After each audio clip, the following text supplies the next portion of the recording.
Install Android 10 on Wiko Y50 via LineageOS 17.1 GSI Treble ROM. Please check the description for important notes and all the download links.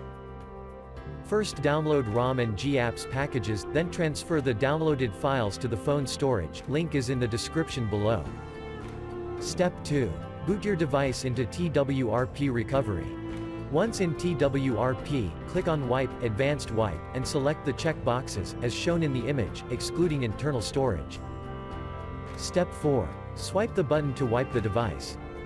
Step 5. Go back to the recovery main screen, and tap on the Install button. Step 6. Navigate to the storage, and select the ROM zip file. Step 7. Finally, swipe the button on the screen, to install ROM file.